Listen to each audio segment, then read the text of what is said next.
어서 오시죠. 안녕하세요. 네, 안녕하세요. 자, 6986님, 제 상상 속의 기자님은 긴 머리에 소녀 느낌이었는데요. 지금 검색해보니 숏커트 헤어의 소년 느낌이시네요. 어쨌건 소년이네요. 그러게요. 네, 제멋대로 아저씨가 아니니까. 네. 제 상상 속 기자님은 안여대였는데요. 네? 요즘 신세대 여자 신세대 영화 모르세요? 왜 몰라요? 안경 여드름 돼지? 오늘 처음 듣습니다. 진짜 잔인하죠.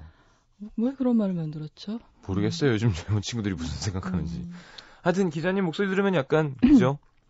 일단 뽀글뽀글하진 않을 것 같고 머리가 느낌이 왠지 피부가 하얗고 안경은 꼈을 것 같고 손이 좀 이쁠 것 같고 이렇게 그런 느낌인데 깜짝 놀라셨나 봐요. 지금 나열하신 건 누구 생각이에요? 제 생각이죠. 그냥 갑자기 목소리만 들었다고 생각했을 때 라디오를 내가 듣는다 싶으면 예. 괜찮네요 다. 예. 실제로 뵈면 좀 생각했던 거랑 다르네요라는 얘기 자주 들으시나요? 제 기사를 읽은 분들은 네. 라디오를 들었다기보다 이제 잡지에서 기사를 읽으신 글로 분들은 접하시던. 예, 네. 나이가 훨씬 많을 줄 알았다는 반응이 많고 또 덩치가 나이가 많으세요. 그러니까 더 많을 거라고 생각하셨나 봐요. 그리고 아니 어려 보이시죠? 아 그런 건가? 네, 20대 후반 같은데요. 아니 저는 그게 아니라 고지고대로 받아들였어요. 굉장히 나이가 많은 줄 알았다 이렇게 생각하는. 아마 50 막. 예, 그리고 또 한 가지는 제가 굉장히 덩치가 큰 사람일 줄 알았는데 좀 왜소하시네요. 그런 말 들어봤어. 아 글을 보고 덩치가 커 보인다고요? 어떻게 그럴 수가 있는지 모르겠어요. 글이 푸근한가? 글이 큰가? 아 길어서 그런가? 아 그런가요? 말도 안 돼. 네. 어떻게 기회를 이렇게 안 만드세요, 기자님은? 안 만드는 게 아니라 네. 이제 없는 거죠. 왜 없어? 경험적으로 없을 것 같은데요. 제가 볼 때 아니에요. 충분히 매력적이시고. 아 감사합니다. 네. 아니 기회만 만들면 되는데 제가 보면 항상 제가 저한테 지금 하는 얘기입니다. 그렇죠. 이거 낱말하시네요. 자꾸 새로운 자리에 나가야 돼요. 예. 자꾸 새로운 자리에. 자꾸 이동진 기자랑 놀면 계속 노래방에서 무릎 꿇고 랩하고 이런 겁니다. 예. 본인 얘기시죠 지금?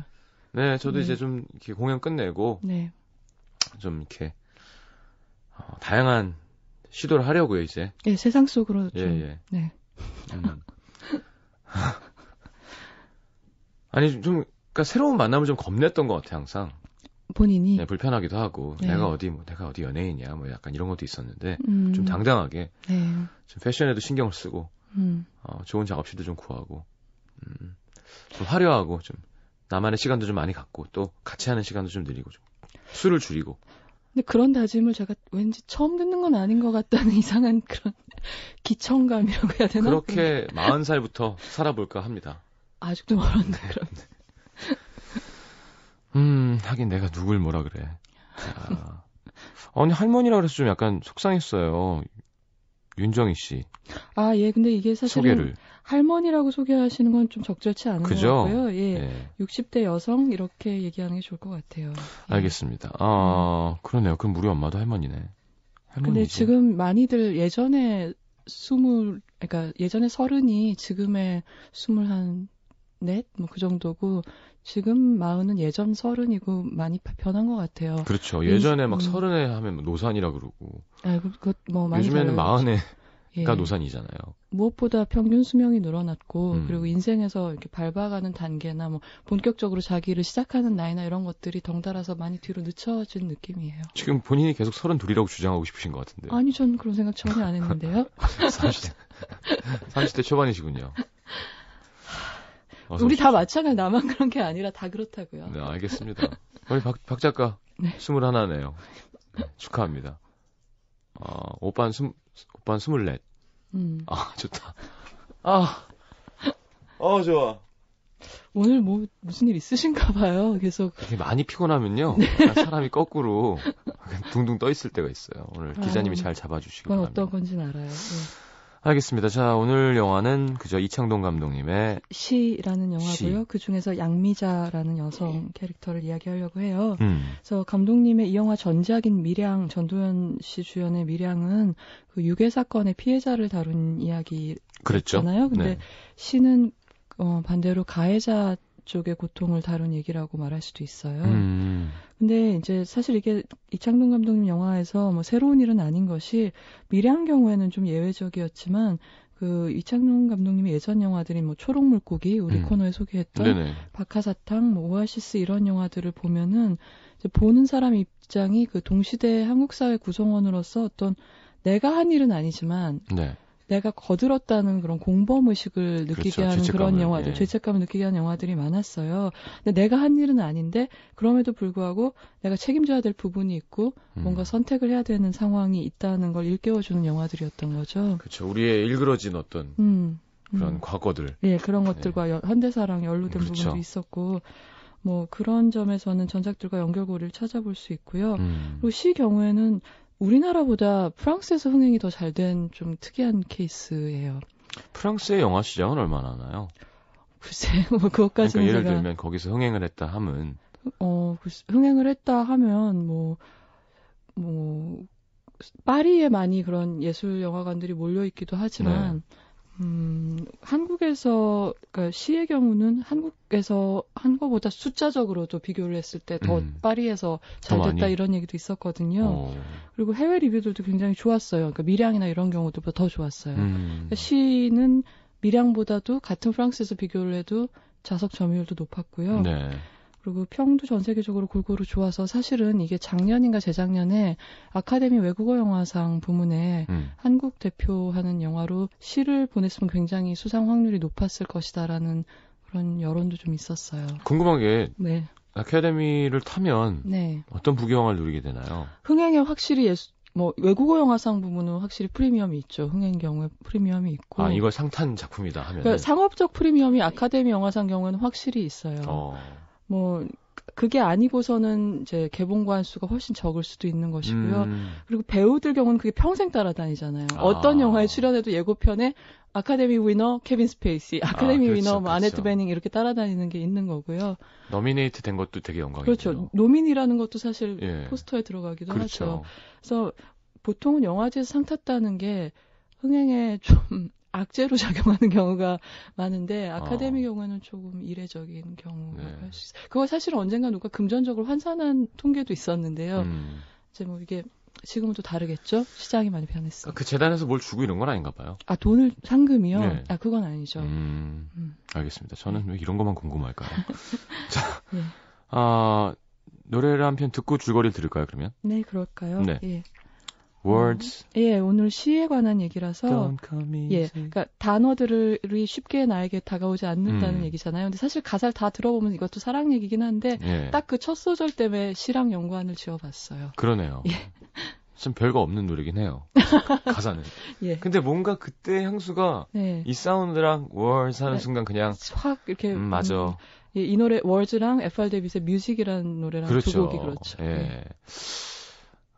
딱 우리 누나 형들 세대 음악입니다. 네. 네, 왠지 소피 마르소 이런 느낌도 생각나고요. 네, 매주 나오네요. 자, FR 데이빗의 Words 듣고 들어옵니다.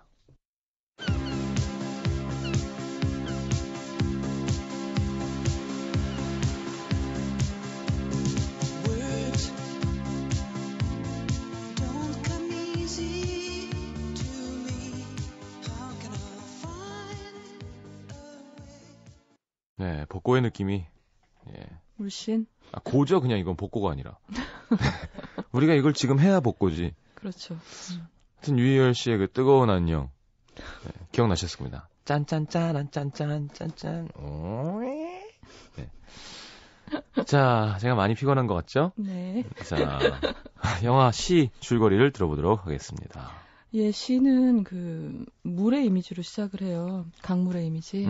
미란 같은 경우에는 하늘의 이미지에서 시작해서 땅의 이미지로 끝나는 영화였고, 이제 시는 물에서 시작해서 물로 끝나요. 근데 그 물이 강물이 데려오는 게 어떤 자살한 소녀가 엎어져서 물에 떠내려온 주검인 거죠. 그럴 줄 알았어요. 근데 그거를 보면 이창동 감독님 그럴 줄 알았어요. 계속 합니다. 네. 근데 보면은 사실은 마더라는 봉준호 감독 영화도 생각이 나요. 그것도 어떤 소녀의 주검이 이야기의 시작이었잖아요. 그래서 이 연결고리는 이제 좀 이따가 제가 나중에 다시 한번 돌아올 텐데요. 그 제목 전, 그러니까 시라는 제목이 뜨고 나서 이제 영화 도입부는 첫눈에 성격을 알 수 있는 차림을 한 그 60대 중반의 여성이 병원 대기실 약 타는데 거기 앉아서 TV를 보고 있어요. 네. 근데 이제 왜 성격을 알 수 있냐면 이렇게 하늘하늘한 모자랑 스카프랑 이렇게 꽃무늬 스카프 이런 걸 두르고 앉아 계시거든요. 그러니까 한마디로 이제 마음속에 소녀가 아직 살아있고 너무 여자다운 그런 60대 여성인 거죠. 근데 그 TV에서는 어떤 팔레스타인 여성이 울고 있고요. 뭐 전란으로 자식을 잃거나 그런 것 같아요. 네. 그런 모습을 보면서 이제 안타까워하고 있고 이 양미자 씨는 네. 그러고서 이제 그걸 보고서 병원 밖으로 나가서 응급실 앞을 지나가는데 또 어떤 맨발의 여자가 죽은 딸을 막 부르면서 울고 있는 거예요. 딱해라 이러면서 무슨 사연일까 이렇게 들여다보려고 하면서 지나가죠. 근데 이 장면들을 보면은 어떻게 보면 이 양미자 씨가 그 풍경에서 느끼는 건 나랑 관련이 없는 어떤 슬픈 일에 대해서 해맑은 연민을 느낀다고 보이죠. 네. 근데 결국은 관련이 없어 보였던 이 사건이 마치 그 물밑의 대륙붕처럼 양미자의 인생과 이제 물밑에서 연결이 돼 있다는 사실을 영화를 보면서 알게 되는 거예요. 그때 어떤 태도를 취할 것인가라는 문제가 이 영화의 큰 질문인 거죠. 나랑 무관한 어떤 비극을 봤을 때는 연민하거나 동정하는 그런 태도를 취하기가 너무나 쉽잖아요, 사실은. 그렇죠. 근데 그 중에 그 가해의 어떤 힘하고 나가 연결돼 있을 때 어떤 태도를 취할 것이냐는 어려운 문제인 거거든요. 네. 그래서 그런 걸 묻는 영화고요. 이 양미자 씨의 상황을 좀 설명을 드리면 이혼한 딸이 맡겨놓은 외손자를 혼자 키우고 있는 60대 여성이에요. 혼자 살면서. 네. 그러니까 둘이 사는 거죠. 손주랑. 근데 그 딸은 다른 도시에서 이제 몇 년째 돈을 벌고 있고요. 그리고 이 양미자 씨는 생활보호 대상자고 그리고 생활이 어려우니까 이제 거동이 불편한 어떤 노인의 수발을 드는 그런 거 뭐라 그러죠? 도우미 일? 예. 그런 돌봄이라고도 하고, 뭐 도움이라고나 그런 일을 하고 있어요. 근데 이, 양미자 씨가 어느 날 길을 지나가다가 구민회관 같은 데서 그 여러 가지 문화 강좌를 하잖아요. 네. 거기서 시 강좌 포스터가 있는 걸 보고 어렸을 때 국어 선생님이 자기가 글을 잘 쓴다고 칭찬했었지라는 그런 단편적인 기억을 떠올리고는 거기 시 교실에 등록을 하게 된 거예요. 근데 그런 얘기를 딸한테 전화로 하니까 딸은 그런 얘기를 하는 거죠. 그래 뭐 엄마 시 쓰면 좋겠네. 엄마 꽃 좋아하잖아. 엄마 이상한 소리 잘하잖아. 이러는 거죠. 이제 그게 바로 우리가 시라는 말을 들었을 때 처음 떠올리는 이미지이기도 한 거예요. 시 그러면 뭐 이쁜 거. 좀 허황된 거, 현실하고 동떨어진 허황된 거 이런 게 시의 이미지인 거잖아요. 돈 안 되는 거. 그렇죠. 그거 어떻게 먹고 살래? 그런 거죠. 근데 이 영화는 또 어떻게 보면은 시는 과연 그런 것인가? 그러니까 시는 과연 우리 인생에서 무슨 일을 할 수 있는가? 그렇게 예쁘고 허황된 게 시이고 예술인가라는 질문도 이 영화가 던지고 있는 거죠. 그래서 이제 코스가 끝날 때까지 시를 한 편 완성해야 된다는 과제를 그 선생님으로부터 받아드는데 난생 처음 시를 쓰려니까 얼마나 힘들겠어요. 그렇죠. 그래서 막 이제 선생님 가르침에 따라서 우리가 흔히 생각하는 시상을 떠올리는 과정 같은 거 이 아주머니가 밟는 거죠. 그러니까 사과를 열심히 들여다봐라 하시니까 네. 사과를 들여다보다가 아무래도 아무 생각이 안 떠올라서 역시 사과는 먹어야 맛이야 이러면서 깎아서 드시기도 하고 그다음에 나무가 나한테 무슨 얘기를 하나 들어보겠다고 나무를 이렇게 뚫어지게 쳐다보면서 나무의 소리를 들어보려고도 하고 네? 뭐 그런 이제 교과서적인 시상을 떠올리는 과정을 밟는데 안 돼요, 잘. 근데 그러다가 이제 우리가 떠올리는 그 시가 상징하는 세계하고 너무나 거리가 먼 어떤 그 지옥 같은 사건이 터지는데 그게 바로 아까 응급실에서 본 자살한 소녀의 죽음이 집단 성폭행의 후유증 때문에 일어난 사건인데 그 학교에서 일어난 집단 성폭행의 가해자 중에 자기가 같이 키우고 있는 그 외손자가 포함이 돼 있다는 소식을 듣게 되는 거예요. 그럼 그렇지. 예, 하여튼 그렇죠. 예, 글로 가요 항상. 네. 예, 그럴 줄 알았어요. 예. 더 어두워져요, 점점. 네. 그러니까 세상에 좋은 일도 참 많은데 왜 꼭 이런 걸 다루는지 모르겠어. 근데 그거는 우리가 진짜 세상에 좋은 일도 많지만 그 인간적이라고 말하는 요소 중에 이런 부분도 있다는 걸 받아들이게 하는 게 또 예술의 업무이기도 하기 때문에 그런 것 같아요. 저번에도 혼났잖아요, 그렇게. 알겠습니다. 그래서 요컨대 이 시라는 영화는 시라는 사건과 죄라는 두 가지 사건이 결합해 있는 구조를 취하고 있어요. 네. 그러니까 한쪽 그 이야기 줄기는 이런 일을 당하면서도 이 양미자라는 여자가 시를 내팽겨치지 않고 계속 쓰기 위해서 안간힘을 쓰거든요. 그 이야기가 한 줄기가 있고 그 반대편이라기보다 그 나란한 쪽에는 이 터진 사건의 이 죄에 대해서 내가 연루되어 있는 이 죄에 대해서 어떻게 대처할 것인가라는 또 다른 한 가지 사건이 있는 거죠. 근데 그 죄와 관련된 사건은 또 두 가지로 나눠지는데 하나는 가해자 부모들이 대책회의를 하잖아요. 이 일을 어떻게 무마할 거냐, 학교의 명예를 어떻게 지키고 애들도 미래가 있는데 이걸 어떻게 덮을 거냐를 상의를 하게 되는 거예요. 돈으로 어떻게 덮을 것인가. 그래서 그런 거에 떠밀려서 양미자 아줌마도 이 여자도 집단적인 대응에 이제 한 일부를 맡게 되는 부분이 있는 거고 그 중에 또 한 가지는 개인적인, 그러니까 윤리적인 대응, 그런 집단적인 대처와는 별개로 양미자라는 한 여자가 이 사건에 대해서 어떻게 풀어갈 것인가. 근데 그 후자의 과정이 바로 이 여자가 시를 쓴다는 과정하고 밀접하게 관련이 생기게 되는 거죠. 알겠습니다. 네. 어떻게 해야 될까요? 음악을 들을까요? 아니, 입으로 넘어갈 텐데요. 네. 가해, 무마 해야 될까요? 그걸 이제 계속 질문해 가는 거고 거기에 대한 결단이 영화의 마지막에 시의 완성과 더불어 찾아오게 아니, 우리 거죠. 둘이 말이에요, 지금. 네? 우리 둘이 말이에요. 그런 일이 벌어졌다면 네. 아이들은 아직 피어나는 새싹이고 꿈이 있으니까 최대한 처벌보다는 약간 다시 교화 쪽으로 가야 되는 걸까요? 분명히 피해자가 그렇게 있는데. 그건 나중에 문제. 그러니까 그 교화는 미성년이기 때문에 분명히 교화 쪽으로 가겠죠. 그런데 일단은 그것을 없었던 일로 할 것이냐 말 것이냐에 대해서는 엄중하게 물어야겠죠. 그러니까 가해자가 있었다는 사실. 그러니까 지금 이 위자료를 주고 덮자는 거는 그런 일 자체가 표면적으로는 없었던 일이 되고 그 피해자의 소녀의 어머니는 소녀를 혼자 키우는 그 어머니는 그냥 돈을 받고 그 일을 발설하지 않는다. 뭐 언론이라든지 경찰이라든지 이런 걸 포함하고 있는 거거든요. 근데 사실 이런 말을 하는 것도 그게 제일이라고 제가 생각하기는 어려운 거기 때문에 이렇게 좀 무책임한 면이 있을 수 있어요. 그렇지만 분명히 그걸 저버리지 않는 것이 이제 그러니까 뭐랄까 매일매일의 일상, 속된 일상을 넘어서는 의미라고 우리가 흔히 의미라고 부르는 것들, 윤리라고 부르는 것들이 해당되는 부분이고, 그리고 이 영화에서는 시, 그리고 시가 대변하는 예술이라는 게 곧 그냥 우리가 생각하는 현실과 동떨어진 어떤 행위, 뭐 취미 생활이라든가 먹고 살 문제가 해결된 다음에 사치스러운 행위가 아니라 여기서의 예술은 윤리적인 자문하고 동의어라고 할 수 있거든요. 이 영화에서는. 그러니까 그런 얘기라고 할 수 있죠. 어때요? 성시경 씨 경우에는 어떠실 것 같으세요? 저는 광고 듣고 말씀드리도록 하겠습니다. 진짜요? 제가 잊어버릴 줄 알고 그러시죠? 잠시만요. MBC FM for you. 자, 영화 사람을 만나다 김미리 기자님과 함께하고 있습니다. 계속 영화 얘기 나눌까요? 네. 그래서 어떻게 하실 건데요? 뭘요? 제대로 한번 물어봐 주세요.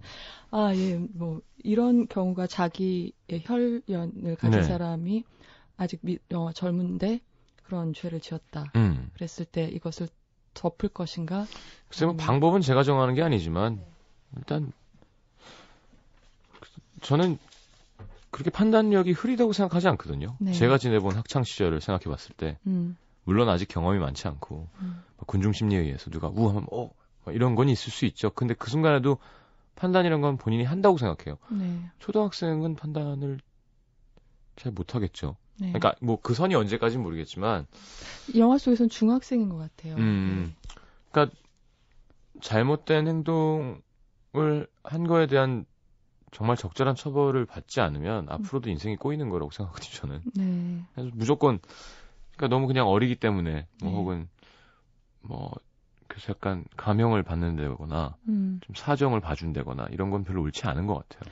네, 아마 법적으로 어떤 그런 고려가 될 거예요. 근데 이 영화에서 질문은 사실은 어느 정도의 처벌을 할 것이냐의 문제는 아니고, 그러니까 사실은 되게 도덕보다도 윤리적인 질문이 더 크다고 봐야 되는 거죠. 그러니까 이 사실이 있었다는 일을 인정할 것이냐, 아니면은 없었던 일로 하고 시치미를 뗄 것이냐, 그런 문제인 거죠. 사실 법적인 어떻게 시치미를 뗄 수 처벌은 있을까요? 그걸 하자고 지금 모여서 이제 대책 회의라는 게 사실 내용은 그런 거죠. 그 학교 선생님들과 학부모들이 모여서 대화를 계속 나누는 거예요. 예, 그러니까 뭐 돈을 어떻게 모을 것이며, 뭐 언론을 어떻게 이제 설득을 할 것이며 이런 것들인데요.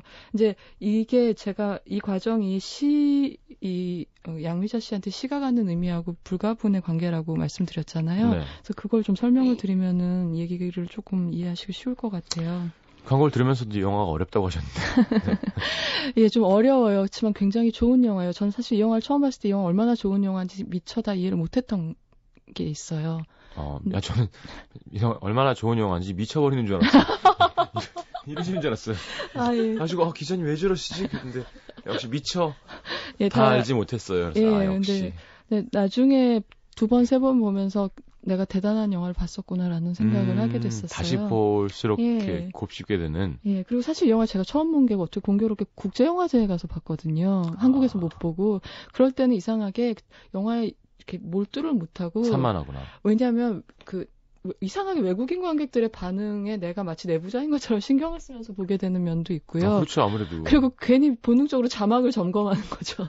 계속. 그러니까 이게 영어 자막에 신경을 계속 쓰면서 보게 돼서 잘 됐나? 영화를 순수하게 제가 흡수를 못했던 그런 아쉬움이 있었어요. 영화를 흡수. 젖어들질 못한 거죠. 계속 어떤 다른 사람의 반응을 더 신경 쓰면서 본 거죠. 네. 예. 아무튼 더 그 시 얘기를 들어가 오늘 막 식은땀이 나는데요. 왜 그러세요? 예. 어려운 얘기고 좋아하는 영화인데 전달을 잘 못하고 있는 것 같아서 편안하게 잘해 주십시오. 예. 일단 어떤 장면, 그러니까 시가 무엇인가 이 영화에서 그걸 보여주는 장면들이 한 4개 정도가 있어요. 네. 첫 번째로는 우리가 제일 쉽게 생각하는 서정시, 예쁜 것들을 아름다운 것들을 보고 노래하고 막 의인화하고 그런 서정시가 있잖아요. 근데 거기서 시는 어떨 때는 환상으로 현실을 방어하는, 현실을 외면하는 그런 방패 같은 게 되기도 하잖아요. 근데 그런 장면이 어디서 나오냐면은 그 부모들이 처음에 모여가지고, 그러니까 사실은 말이 부모지 양미자 씨 할머니를 제외하고는 다 아버지들이 와요. 그런 얘기를 할 땐 또 아버지들이 와서 의논을 하는 거죠. 그러니까 그 여자의 입장에 대한 고려가 그렇기 때문에 더 없기도 해요. 사실은. 네. 제가 볼 때는. 근데 그래서 이렇게 500만 원씩 걷어서 위자료를 주고 입을 막자, 그런 얘기를 식당에서 맥주를 시켜놓고 이런 얘기를 하는데, 그런 기막힌 소식을 듣고 나서 이 양미자 씨가 호련히 딱 일어나요. 아무 말도 안 하고.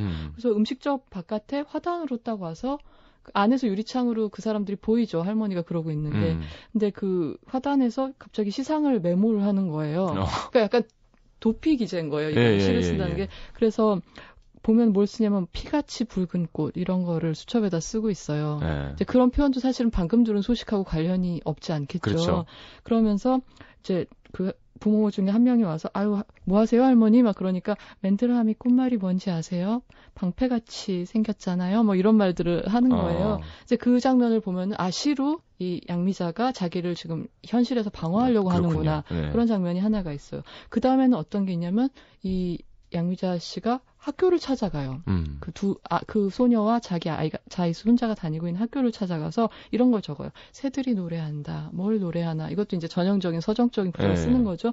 근데 그런 걸 쓰다가 그 다음 장면을 보면은 어느 순간 그 범죄 현장이었던 과학 실험실에 가서 이 양미자 씨가 들여다보고 있는 거예요. 그걸 보고서 우리가 느낀 건 애초에 그녀가 학교를 간 건 자기도 모르게 왜 가는지 몰랐겠지만 그 현장을 보기 위해서 간 거였다는 걸 알게 되죠. 네. 거기서 어떤 새에 관한 아름다운 시를 쓰고 싶었지만 결국 쓰지 못하고 과학실을 어두운 그 공간을 들여다보고 있는 거예요. 또 세 번째 장면은 또 이 양미자 씨가 그 소녀가 죽은 그 강가를 찾아가요. 거기서도 시를 써보려고 해요. 물을 내려다보면서. 근데 막 비바람이 그때 마침 부는 거예요. 그래서 이 할머니의 모자는 막 바람에 날려가고 뭔가를 쓰려고 하는데 써지지는 않을 때 그때 우리가 보는 것은 노트에 빗방울이 촉촉촉촉 떨어지면서 젖어 들어가는 거예요. 네. 뭐 그 눈물처럼 보이기도 하고 막 비바람이 치니까 결국 황망이 젖은 채로 아무것도 쓰지 못하고 버스를 타게 되는 거죠. 근데 그 장면이 에서 느끼게 되는 거는 시를 쓰려고 해도 아무리 서정시를 쓰려고 해도 현실이 그녀를 허락하지를 않는구나. 그렇죠. 그런 예. 거를 그 자연의 이미지로 들이치는 그 자연의 이미지로 느낄 수가 있어요. 그리고 또 마지막으로 가장 그 시와 현실 시와 삶의 관계에 대해서 생각하게 하는 강렬한 장면이 그 아버지들이 대책회의 끝에 어떤 안을 내놓냐면 할머니가 여자니까 그래도 말이 통하실 테니까 그 피해자 엄마를 설득해 보세요라고 파견을 하는 거죠, 양미자를. 그래서 내키지 않은 걸음으로 시골에 그 농사 짓는 그 어머니를 찾아가는데, 소녀의 엄마를 찾아가는데, 그 소녀의 엄마를 그러니까 밭에서 일하고 있다고 해서 그 자리를 찾아가는 길에 또 굉장히 천진난만하고 소녀적이잖아요, 양미자 씨가. 그래서 살구가 이렇게 떨어진 걸 보고 또 막 시를 쓰는 거예요. 뭐 이렇게 발핌으로써 다음 생을 준비하는구나, 뭐 어쩌고 저쩌고 이런 거 쓰고, 그다음에 거기 막 동백꽃을 핀 걸 보고 좀 들뜨기도 하고, 그랬을 때 막상 그 희진이 엄마, 소녀 엄마를 만났을 때 붙잡고 그런 얘기들을 늘어놓는 거예요. 뭐 난 살구가 이런 줄 처음 알았어요. 아, 난 꽃이 얼마나 좋은지 보기만 해도 너무 행복해요. 막 이런 얘기를 하다가 어느 순간 내가 이 여자를 만나서 하려고 했던 얘기가 이게 아니었지라는 생각을 하게 되는 거예요. 돈을 받고 모른 척 해달라는 얘기를 하러 왔는데 지금 이런 얘기들을 늘어놓은 거잖아요. 현실과 동떨어진 이런 얘기들을. 그래서? 그랬을 때 얼굴이 그때 이제 윤정희 배우의 얼굴이 확 무너지는데 그걸 보면서 그 아름다움의 장막 같은 게 확 찢어지는 느낌이랄까요? 그러니까 그랬을 때 그런 시하고 그녀의 삶은 양립할 수가 없구나. 그런 거를 느끼게 되는 거죠.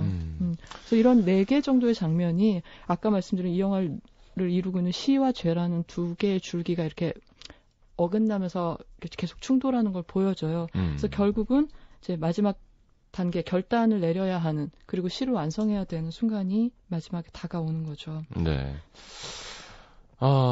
잘 되신 것 같은데요? 그래요? 네, 이해가 되셨나요? 보고 싶어졌어요, 다시 또. 그러니까 이창동 감독님 영화는 보면 항상 우리가 좀 외면하고 싶은, 네. 사실 다 치부가 있고, 네. 개인적인 숨기고 싶은 것도 있고, 혹은 우리 역사 안에서든, 우리의 성장 과정에서든, 네. 우리 사회에서 그런 좀 안 보고 싶은 면을 되게 잘 네. 너무 적나라하게 보여주는 게 있는 것 같아서. 그렇죠. 그러니까 그렇죠? 같은 작가로 이제 분류되지만 홍상수 감독님 같은 경우에는 굉장히 즐기면서 찍은 영화라는 느낌이 있고요. 이창동 감독님 경우에는 되게 고통스럽죠. 네, 보고 있으면. 본인도 그러세요. 그러니까 홍 감독님 경우에는 영화를 못 찍는 상태를 좀 못 견뎌 하시거든요. 하나 찍고 바로 그 다음날 새벽에 영화 찍고 싶다 이런 분이세요. 이창동 감독님은 거의 코가 꿰서 이제 끌려가는 소처럼 촬영장에 간다는 표현을 하신 적이 있는데요.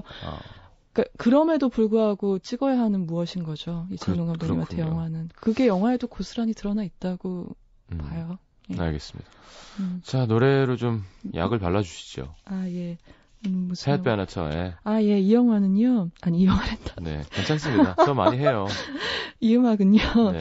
이제 곧 개봉할 블루 발렌타인이라는 추천하고 싶은 영화가 있어요. 네. 근데 그 영화는 이제 구조가 이것도 역시 이제 2가지 구조인데, 결혼을 향해 가는 연인들의 과거와 그 결혼을 하고 나서 이제 권태가 찾아와서 이혼을 향해 가는 똑같은 커플의 시간대, 2시간대가 번갈아서 나와요. 이걸 보고 나면 막 박하사탕을 여러 번 본 것 같은 느낌이 들죠. 그러니까 온탕 냉탕을 오가잖아요. 너무 행복해지는, 점점 행복해지는 한 시간대와 점점 불행해지는 한 시간대가 있으니까. 네, 굉장히 좋은 멜로드라마고 그 영화 속에 이제 들어있던 노래 한 곡을 골랐습니다. 알겠습니다. 블루 발렌타인 영화에 네. 들어있는 팻 베네터의 We Belong 네. 듣고 돌아오겠습니다.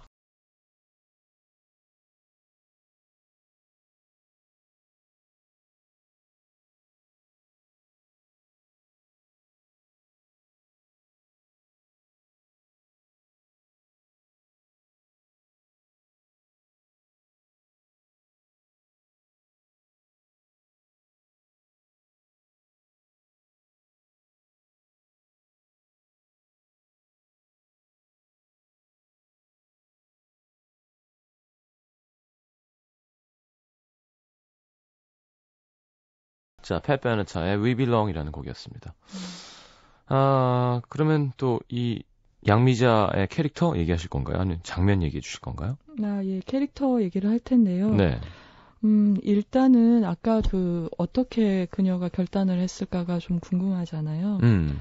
이제 그거는 일단 시에 관해서 말씀을 드리자면 그 수강생 중에 유일하게 한 편의 시를 완성하고 양미자는 결석을 해요. 마지막 수업에. 근데 그 시의 내용이 결국은 꽃이나 나무에 관한 그런 예쁜 시가 아니라 가장 그녀를 괴롭혔던 지옥 같던 현실이었던 그 소녀에 관한 소녀의 위치에 이입한 그런 시를 쓰고 떠나게 되죠. 그 클래스를. 네. 그리고 급기야는 영화 속에서 어떻게 표현이 되냐면 이제 시를 그 윤정희 배우 그러니까 미자의 목소리로 낭송을 하다가 그 목소리가 죽은 소녀의 목소리로 변하게 돼요. 오. 예, 그런 연출로 표현이 됐고 그리고 그 죄에 관한 그녀의 결단은 좀 끔찍하지만 윤리적인 결단을 내리게 되죠.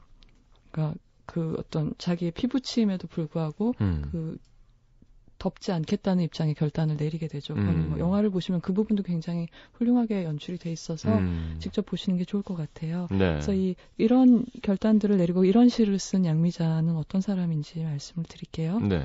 일단 보면은 참 시를 쓸만한 분이세요.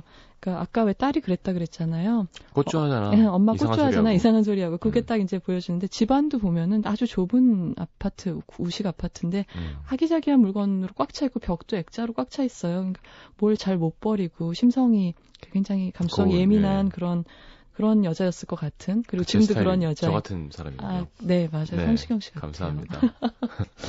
그냥 체격만 좀 작으세요. 네. 그래서 사실은 그 소녀의 죽음에 손자가 연루되어 있는 걸 몰랐을 때도 같은 학교인 걸 알고 손자한테 막 물어봐요. 꼬치꼬치. 너 걔 아니? 걔가 왜 그랬을까? 막 그러면서 기본적으로 타인한테 관심이 있는 그런 창문이 열려 있는 사람이라고 해야 되나? 그런 거죠. 그리고 이런 장면이 있어요. 이제 병원에서 휴대폰 소리가 막 울리는데 자기 건 줄 알고 가방을 양미자 씨가 막 찾다가 보니까 뒷자리에서 같은 벨소리로 딱 받는 거예요. 그때 막 겸연쩍어 하면서 그 전화 주인한테 괜히 이렇게 웃어요. 그런 사람 있잖아요. 왜 이렇게 그냥 무뚝뚝한 얼굴을 안 하고 누가 뭐 물건 떨어뜨리면 같이 안타까워하고 이렇게 표정으로도 막 반응을 보내는 사람. 근데 사실 서울 걷다 보면 그런 사람 만나기는 쉽지는 않죠. 많지 않죠.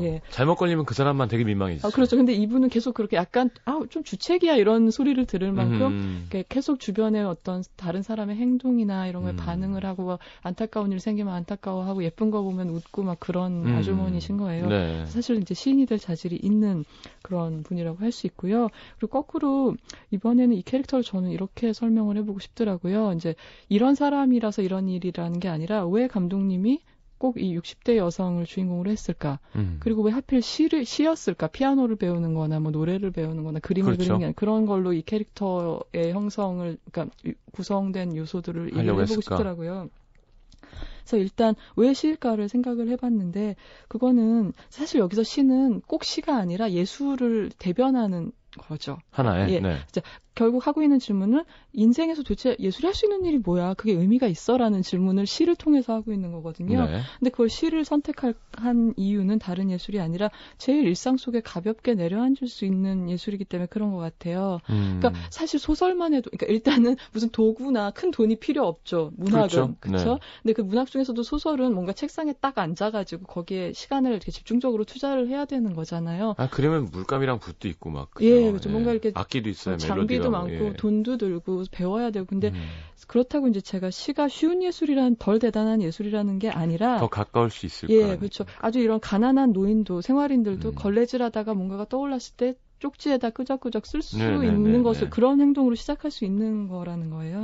그래서 이제 그래서 그런 가벼운 예술을 통해서 그렇기 때문에 일상 속에 스며들기가 용이한 장르잖아요.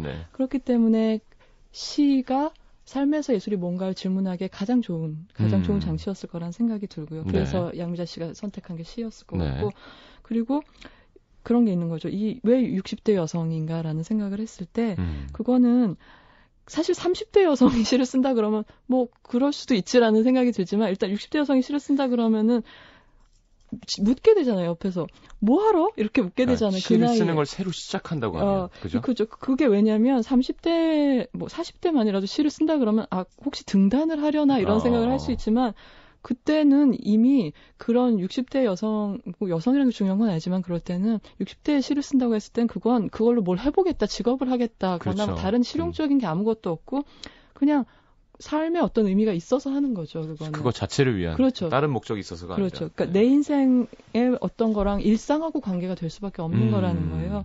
그래서 그렇기 때문에 이 나이 때의 여성이 선택이 되지 않았나 이런 생각을 해보게 됐어요. 그거는 그냥 기자님 생각해내신 거죠? 뭐 그렇기도 하고 네, 그리고 감독님 만나서 인터뷰했는데 그래서 이 사람을 이렇게 근데 전 잡았고. 사실 되게 애석한 게 시에 관련해서는 감독님하고 제대로 인터뷰를 해본 적이 없어요. 왜 이렇게 왜요? 그렇게 그때 뭐 영화제 칸에 갔다 오시고 이러면서 어영부영하다 제가 기회를 놓친 것도 있고 근데 사실 시를 구상하실 때는 어렴풋이 들었었죠. 근데 이런 모습의 영화일 거라는 생각은 못 해봤었죠. 그러니까 인터뷰하고 싶은 사람 딱 있으면 인터뷰 할 정도는 되시지 않나요? 아니에요. 저는 정말 섭외가 제 일 중에 가장 힘든 부분이고 죽어서 저승에 가면 섭외지옥이라는 게 있을 것 같아요. 아비지옥 이런 것처럼 예, 섭외지옥이라는 게 있어요. 작가님들이 막 고개를 끄덕이고 계신데 그 앞에 매니저가 서 있고 이렇게. 그렇죠. 그러니까 어떨 때는 이 연예인을 만나려면 예. 불길을 지나가야 될 것이야. 그러니까 제가 평생 가장 애타게 기다린 전화는 생각해보면 애인 전화도 아니고 부모님 전화도 아니고 매니저님들 전화. 그러니까요. 전화를 손에서 못 놓는 이유는 매니저님들 때문에. 하시겠답니다. 예, 뭐 그런 것도 있고. 그리고 이 캐릭터에서 하나만 더 얘기해 볼까요? 아까 제가 마더 얘기를 초반에 잠깐 했었잖아요. 네네. 근데 이게 그 마더에서 김혜자 배우가 연기한 어머니와 이 윤정희 배우가 연기한 시의 할머니가 좀 비슷한 입장에 있다고 할 수 있죠. 그 혈육이 어떤 끔찍한 일을 저질렀을 때 거기에서 어떻게 반응할 것인가, 어머니가 할머니가 대처할 것인가인데 조금 이게 다르죠 결론이. 근데 이게 좀 스포일러가 될 수 있으니까 마더를 안 보신 분들은 볼륨을 줄이셔도 될 텐데 네. 이 김혜자 배우가 연기한 어머니가 그 아들의 죄를 이제 덮어버리는 쪽으로 그거를 자기가 삼켜버리고 모성으로. 예. 그러고 자기가 약간 미쳐버린 상태가 되잖아요. 예, 예. 그렇죠? 그런 식으로 결정을 했다면 미자는 그 자기와 가족의 어떤 이익을 잠깐 벗어나서 그 손자의 죄에 대해서 세상의 것을 밝히는 그런 생각하면 더 끔찍한 그런 네네. 결단을 내리게 되는데 저는 이게 어떻게 생각하면 이게 자식인 거랑 손자인 거의 차이인 것 같다는 생각도 들었어요. 왜냐하면 자식은 사실은 나하고 잘 분리가 안 되잖아요. 그렇죠. 그러니까 나의 연장인 거예요. 사실 남이지만 나의 연장인 것 같은 거죠. 그런데 손자는 물론 나에게서 비롯된 인간이지만 나 이후의 세계를 표상하는 존재라고 그렇죠, 해야 될까요? 그렇죠. 그러니까 나는 이렇게 살았지만 근데 이럴 때 자식은 내가 이렇게 산 거에 포함이 되는 거예요. 그렇죠, 그렇죠. 근데 손자는 나는 이렇게 살았지만 나의 마지막 어떤 그 일상을 초월하는 뭐 의미일 수도 있고 예술일 수도 있고 윤리일 수도 있고 그것이 가리키는 다음 세계, 초월하는 세계. 내가 죽고 난 이후의 세계에 속해 있는 거죠, 손자는. 그렇죠. 그랬을 때는 그 김혜자 배우의 어머니와 그러니까 윤정희 배우의 할머니는 다른 결단을 그래서 내릴 수 있지 않았을까 이런 생각이 들고 그렇기 때문에 사실은 제가 말을 생략을 했지만 시에서 이 양미자 할머니는 알츠하이머 초기 단계예요. 점점 단어들을 잊어가고 있고 잃어버려가고 있거든요. 그런 와중에 시어를 쓰는 거죠. 네. 그랬을 때 자신의 단어를 잃어가면서 이렇게 시로서 쓰는 단어는 어쩌면 내 인생의 단어라기보다는 가장 남아있는. 예, 그리고 미래의 단어라고도 할 수 있는 거예요. 그러니까 그 손자가 속한 다음 세상, 내가 죽고 없는 세상의 단어고 그런 세상, 내가는 이런 세상이었으면 좋겠다라는 어떤 마지막 보루 같은 것. 그런 언어들인 거죠. 그러니까 이게 현실에 속한 언어랑 그 너머의 세계에 속한 언어의 차이가 있다는 생각이 들었어요. 그래서 어쩌면은 일상의 용어들, 뭐 전기라든가 뭐 버스라든가 이런 단어를 잊어버려가는 그 미자의 극중 조건이라는 게 그래서 더 의미심장해 보이지 않았나. 시랑 대비가 돼서. 잘 알겠습니다. 그런 생각이 들었어요. 들으시면서 좀 어려운 듯 하시면 꼭 또 예, 죄송합니다. 설명이 좀 봐서 확인하고 싶은 그냥 대충 알겠어요, 진짜로. 예. 참 설명 잘 해주시는 편이에요.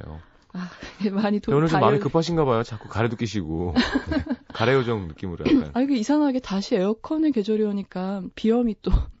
네. 그래요. 예, 겨울엔 보일러 때문에 비염이 오더니. 저도 만성 비염입니다. 네, 그건 노래 들어도. 네, 코를 갖고 다니죠. 자, 다음 영화는 뭔가요? 예, 오늘은 문학 시간이었고, 다음은 수학 시간. 예. 박사가 사랑한 수식이라는 영화에서 박사님. 얘기를 하겠습니다. 박사님 성함은 까먹었어요. 이거 책 아닌가요? 예, 원작 소설. 예. 일본 거요? 예, 오가와 요코라는 작가의 재밌는 소설을 굉장히 충실하게 영화로 옮겼어요. 다행이다. 전 책은 봤어요. 아, 진짜요? 웬일로.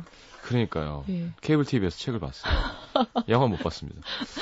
자, 저번 주에 못 들었던 곡이죠? 예. 네, 이걸 마무리할까요? 예, DXX의 아일랜드라는 제가 좋아하는 곡 골랐어요. 네. 자, 들으면서 저는 3부로 가고 기자님 보내드리겠습니다. 감사합니다. 다음 주에 뵐게요. 안녕히 가십시오.